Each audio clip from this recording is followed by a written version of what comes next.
If you take even $1, I will make your life a living hell. 3 hours ago, my mother dug her nails into my wrist under a polished mahogany conference table and whispered that if I walked out of that office with even a single dollar from my grandmother's estate, she would make sure I regretted it for the rest of my life. Her smile never slipped while she said it. To anyone watching, we looked like grieving women holding hands. A mother supporting her daughter. 2 generations mourning the matriarch of the family. But her grip tightened every time the lawyer turned a page. My name is Lillian Harper. I'm 28 years old. And I have never been more certain that my own mother sees me as competition. The lawyer adjusted his glasses and continued reading. The property located on West Briar Lane, that was Grandma Eleanor's house. White siding. Blue shutters. A porch swing that creaked in the summer heat. The place where I learned how to braid my own hair and bake peach cobbler from scratch. Shall transfer in full to my daughter, Margaret Harper. My mother exhaled softly beside me. Not surprised. Satisfied. The savings account ending in 4421, gone to her. The jewelry collection, also hers. Page after page. Asset after asset. By the time he reached page 5, there was nothing left unassigned. Not a single item with my name on it. My mother's grip loosened. When we stood, she leaned close to my ear again. I told you, she murmured. You always overestimated your place. Grandma Eleanor raised me more than my mother ever did. Mom was ambitious. Social. Image conscious. She liked charity galas and networking brunches and people who pronounced estate planning like it was a personality trait. Grandma liked tomato plants and crossword puzzles. When I was 8 and had pneumonia, it was Grandma who slept upright in a vinyl hospital chair for 3 nights straight. When I was 16 and cried over my first heartbreak, it was Grandma who made tea and told me, anyone who makes you feel small isn't worth the oxygen. Mom had been there physically. But never emotionally.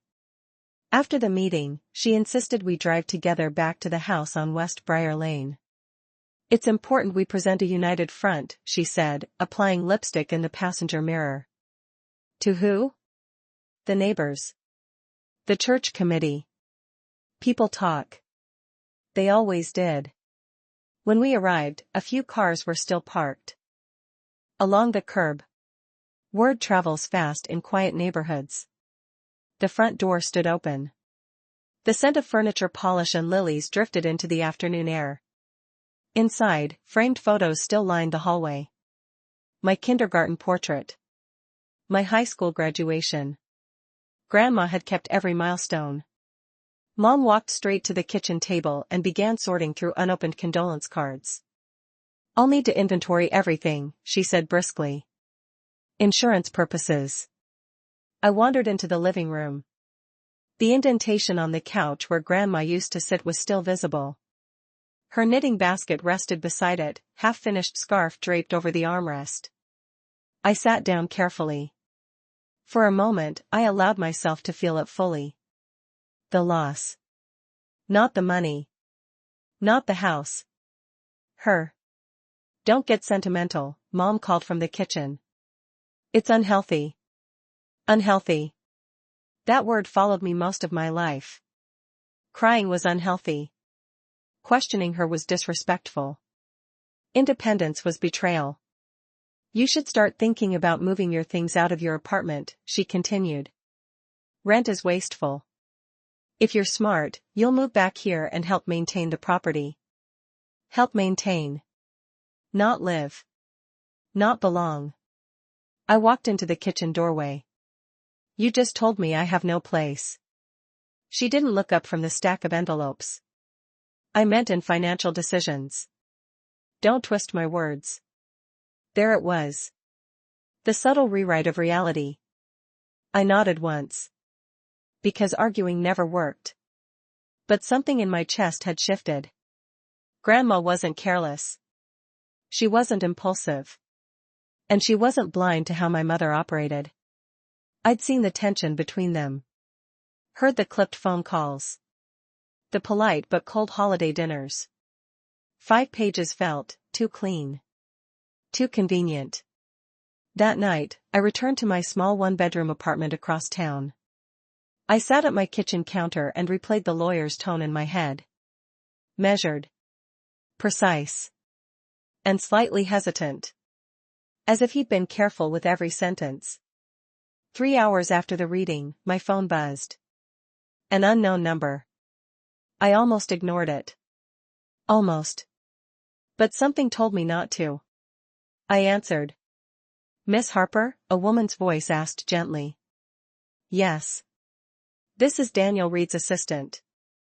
The attorney who handled your grandmother's estate. My pulse slowed. There is an additional document, she said. It requires your presence. Alone.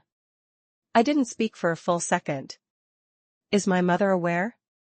No, a pause. She is not. And just like that, the 5 pages I'd listened to earlier no longer felt like the whole story. Something told me my grandmother wasn't finished yet. I didn't tell my mother about the call. For the first time in my life, I chose silence not out of fear, but strategy. The next morning, I drove back to Daniel Reed's office alone. The sky was overcast, the kind of gray that makes everything feel suspended. My stomach churned the entire way there, half expecting my mother to somehow already know. She had a talent for knowing things she wasn't supposed to. The receptionist recognized me immediately. Miss Harper, she said softly. Mr. Reed is expecting you. Her tone was different from the day before. Less formal. Almost sympathetic. When I stepped into the conference room again, it felt smaller without my mother beside me. The polished table gleamed under the ceiling lights. The same leather chairs. The same faint smell of paper and coffee. But this time, there was only one folder in front of Mr. Reed. Thinner. He waited until I sat down before speaking. Your grandmother anticipated yesterday's reaction, he said carefully. My mother's? I asked. Yes. He slid the folder toward me but kept one hand resting on it. She instructed me to read the primary will in full if your mother was present. Which she was. A chill ran through me. And this? I asked. This is a codicil. An amendment. Legally binding. But conditional. Conditional. My grandmother had always loved chess. She used to say the smartest move was the one no one saw coming. Mr. Reed opened the folder. 6 months prior to her passing, your grandmother established a private trust. The Breyer Legacy Trust. I blinked. The assets placed into this trust include an investment portfolio, a separate savings account, and the deed to the West Briar Lane property. My heart skipped. That house was already left to my mother. In the primary will, he corrected gently. However, the deed transferred into the trust before the will was finalized. The room felt very quiet. And who was the beneficiary? I asked, though I already knew. You are. The word landed heavily between us. But, he continued, there are conditions. Of course there were. The trust becomes fully accessible after 90 days. During that time, you are not to disclose its existence to your mother. I almost laughed. That won't be difficult. He didn't smile. Second, you must decide whether to execute the occupancy clause. Which means, if you choose to activate it, your mother will receive formal notice that the property must be vacated within 30 days. I stared at him. You're telling me I could legally remove her from the house? Yes. The air left my lungs slowly. My grandmother had seen this coming. She'd known her daughter would assume control. Had predicted the entitlement. The intimidation. She also left you a letter, Mr. Reed added. He handed me an envelope. Cream-colored. My name written in the looping handwriting I'd memorized since childhood. I didn't open it there. I couldn't. Instead, I drove straight to West Briar Lane. My mother's car was already in the driveway. The porch swing creaked in the wind, empty. Inside, she was on the phone. "Yes, of course I'll be hosting the memorial luncheon," she was saying brightly. Mother would have wanted something tasteful. She noticed me and covered the receiver. "You should start sorting your grandmother's closet," she whispered sharply. "I'll need to assess what's worth keeping." Assess. Keeping. As if the woman who raised me were already an inventory list. I walked past her without responding and went upstairs. Grandma's bedroom still smelled faintly of lavender. The quilt on the bed was folded perfectly. Sunlight streamed through the lace curtains, dust floating in soft beams. I sat on the edge of the mattress and finally opened the envelope. "My dearest Lily, if you are reading this, it means I was right." I pressed my lips together. "Your mother has many strengths. Patience is not one of them. Nor is humility. I have loved her fiercely. But loving someone does not mean enabling their worst instincts." My throat tightened. "You, however, have always been steady. Quiet does not mean weak. Compassion does not mean foolish.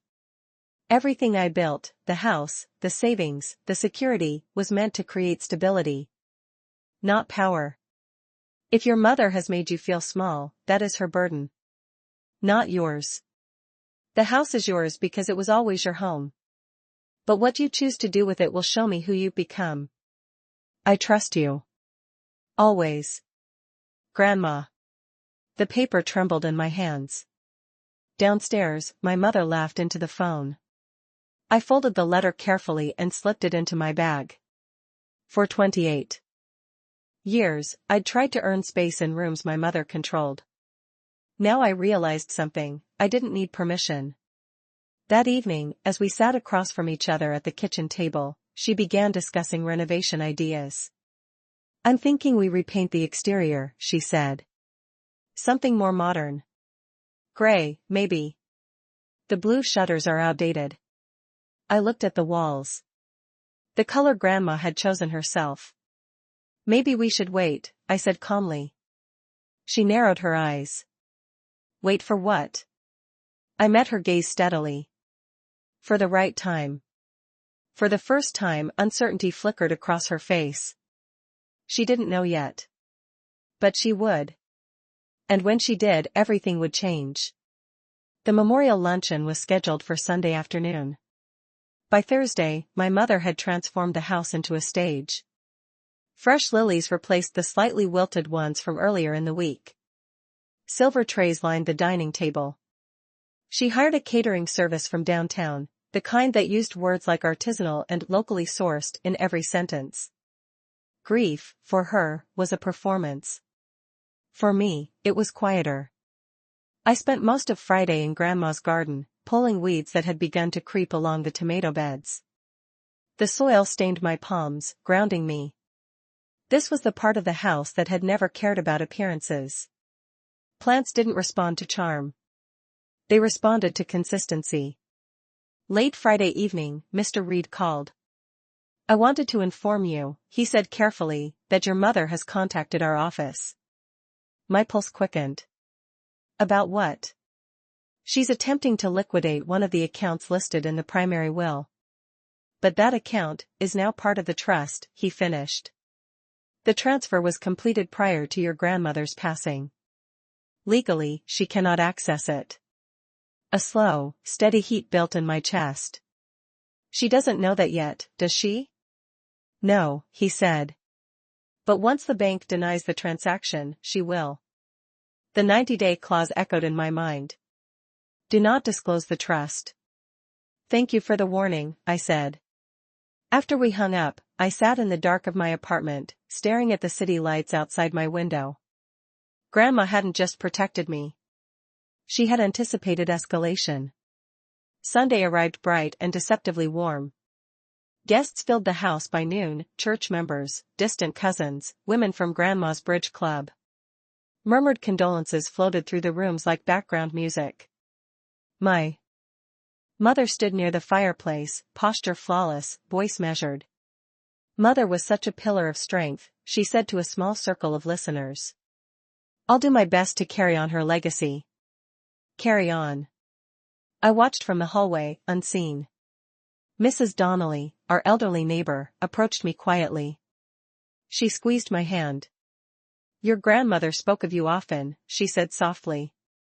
She was very proud. The words lodged somewhere deep. Across the room, my mother's phone buzzed. She glanced down. Her expression shifted almost imperceptibly. A small crease between her brows. She excused herself and walked toward the kitchen. I followed at a distance. She stood near the counter, staring at her screen. Declined, she muttered under her breath. She tapped again. Another pause. Then she dialed a number sharply. I don't understand, she said into the phone, her voice losing its polished edge. The funds were left to me. A beat of silence. What trust, she demanded. The word hung in the air like a dropped glass. I felt it then, the shift. The precise moment control began to slip from her grasp. Her back stiffened. That's impossible, she hissed.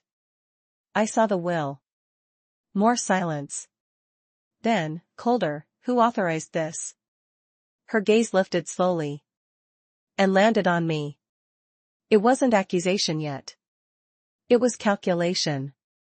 I kept my expression neutral. After she ended the call, she walked toward me deliberately. What did you do? She asked quietly. I attended the reading. Just like you. Her jaw tightened. They're claiming some kind of trust exists. I held her gaze. Maybe Grandma had reasons. Her eyes flashed. You knew. It wasn't a question. I didn't confirm it. I didn't deny it either. The front door opened then, and Mr. Reed stepped inside.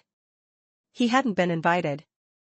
But he walked in with the calm authority of someone who understood the law better than social protocol.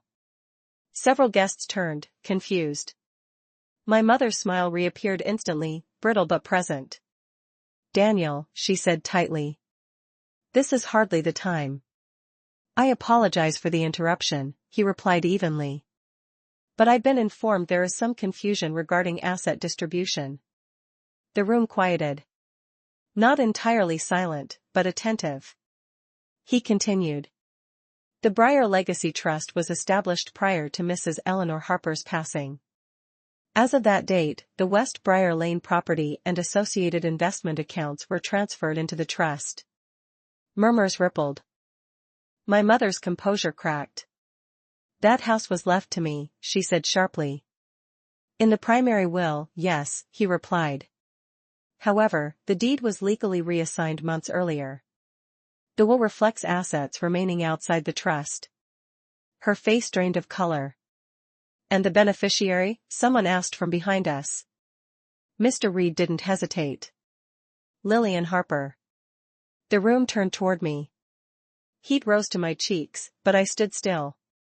My mother's voice dropped to something dangerously low. You manipulated her, she said to him. I executed her instructions, he corrected. Silence expanded. Then came the final piece. There is also an occupancy clause, Mr. Reed added. Miss Harper retains the right to determine residency of the property within 90 days. The implication was clear. My mother looked at me as if seeing me for the first time. Not as an extension. Not as a subordinate. But as someone with leverage. The performance had ended. The audience remained. And for the first time in my life, I wasn't the one standing in the shadows. The house emptied slowly after that. People avoided eye contact on their way out. Some offered awkward squeezes of my shoulder. Others whispered things that sounded like support but felt more like curiosity. My mother didn't say another word until the last car disappeared down West Briar Lane. The front door shut with a firm click. Silence settled between us, thick, electric. She stood in the center of the living room, arms crossed, posture rigid. You embarrassed me, she said finally. I almost laughed. That's what you think this is about? You allowed him to announce that in front of everyone. Her voice trembled, but not from sadness. From fury. You could have handled it privately. You tried to access the trust funds during your own mother's memorial luncheon. Her lips pressed into a thin line. That money was left to me. No, I said calmly. It wasn't. The truth had weight. It didn't need volume. She stepped closer. You think this makes you powerful? She asked quietly. You've always been naive, Lily. You don't understand what it takes to maintain a property like this. The taxes alone, I've seen the numbers, I interrupted. Her eyes narrowed. You've been planning this. No, I said honestly. Grandma did. That landed. She turned away, pacing toward the fireplace.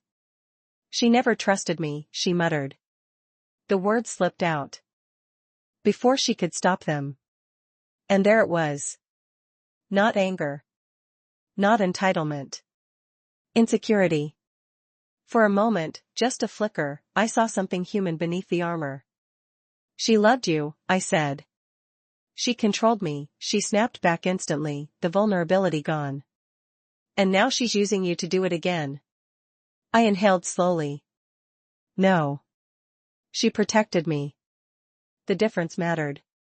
We stood there, years of unspoken resentment suspended between us like fragile glass. You wouldn't dare, she said after a long pause. You wouldn't actually force me out. The occupancy clause echoed in my mind. 30 days notice. Legal, enforceable, final. I thought about childhood mornings at this kitchen table.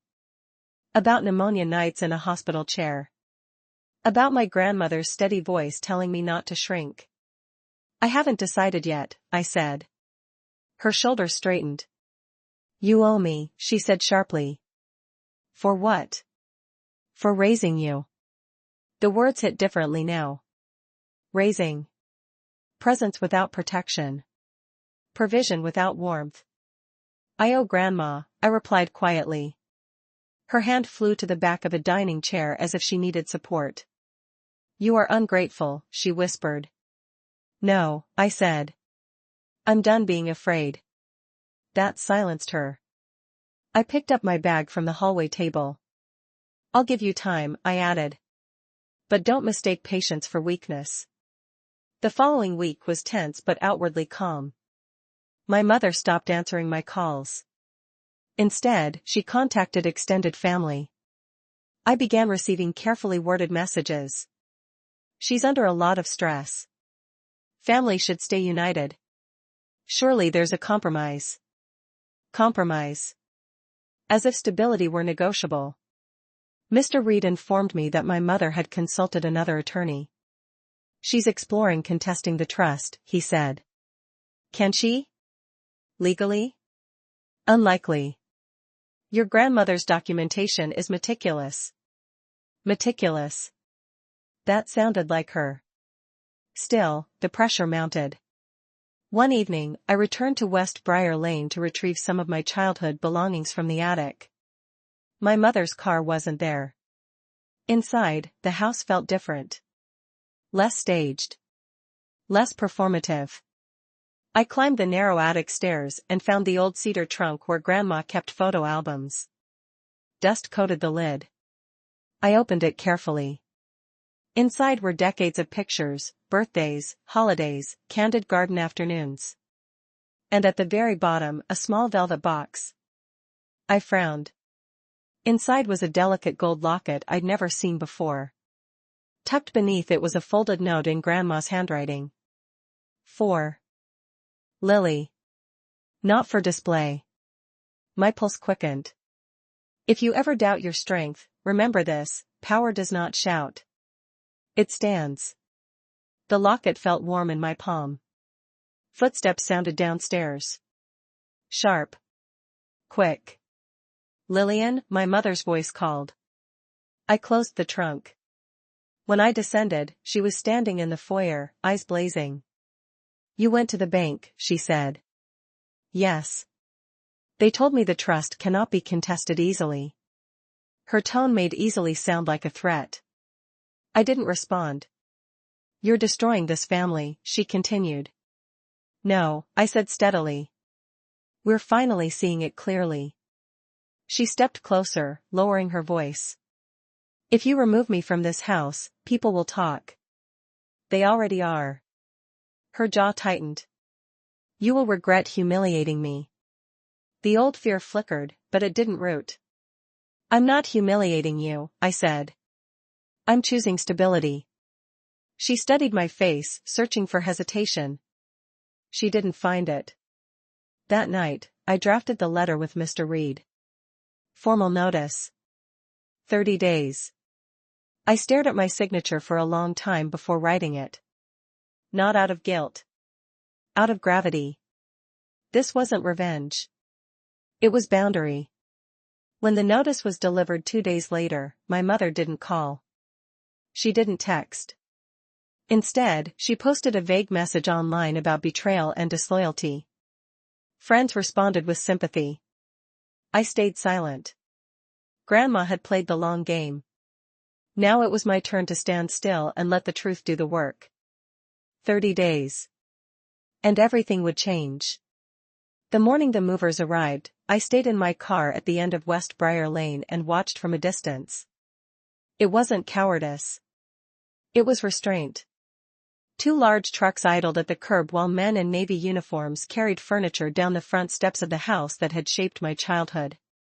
My mother stood on the porch, sunglasses on despite the overcast sky, arms folded tightly across her chest. Even from across the street, I could see the stiffness in her posture. 30 days had passed without a single direct conversation between us. Only logistics. Only paperwork.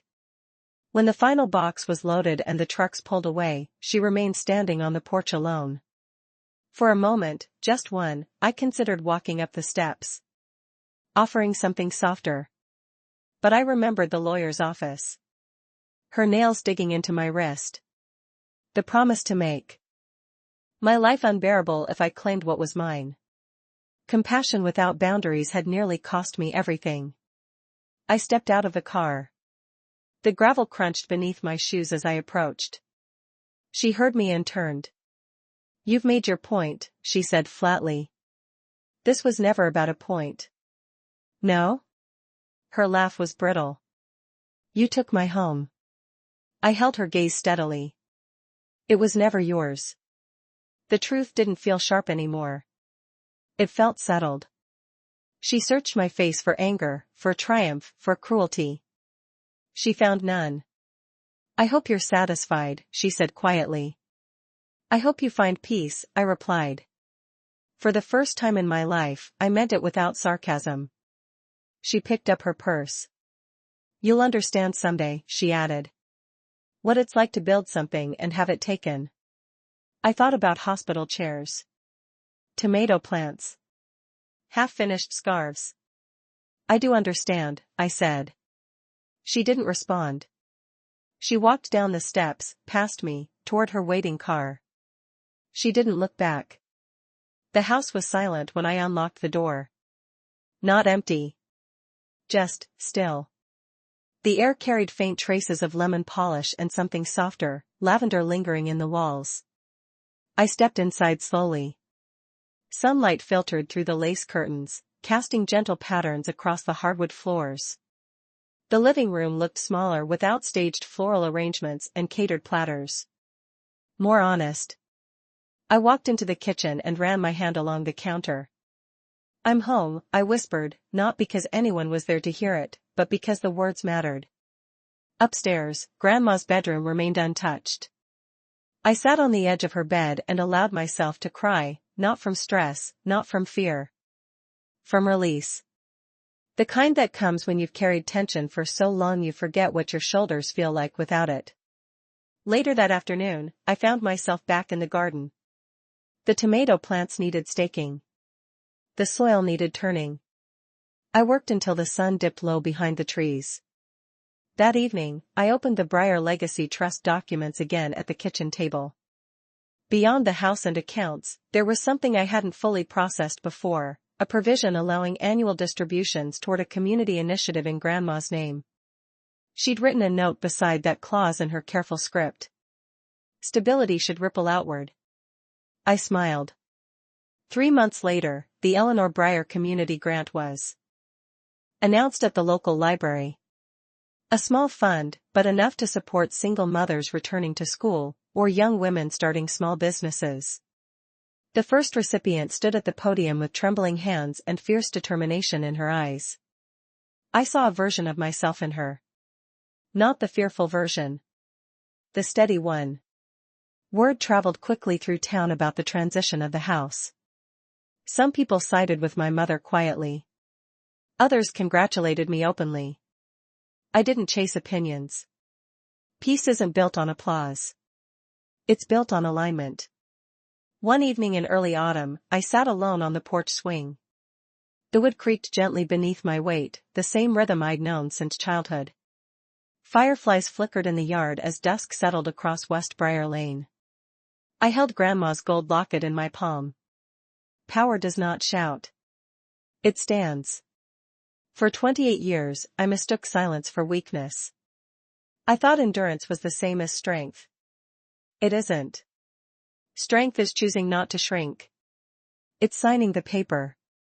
Setting the boundary. Unlocking the door anyway.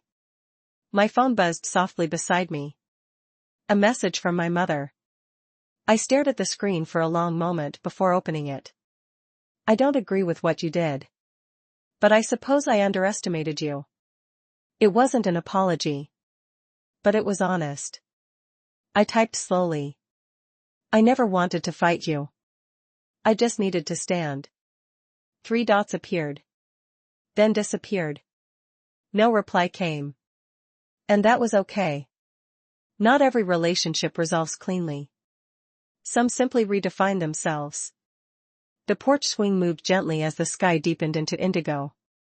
If you've ever been made to feel small in your own family, if you've ever been told that claiming your space was selfish, I hope you remember this: you are allowed to stand. Tell me, have you ever had to draw a boundary with someone you love? Share your story in the comments. I read every one.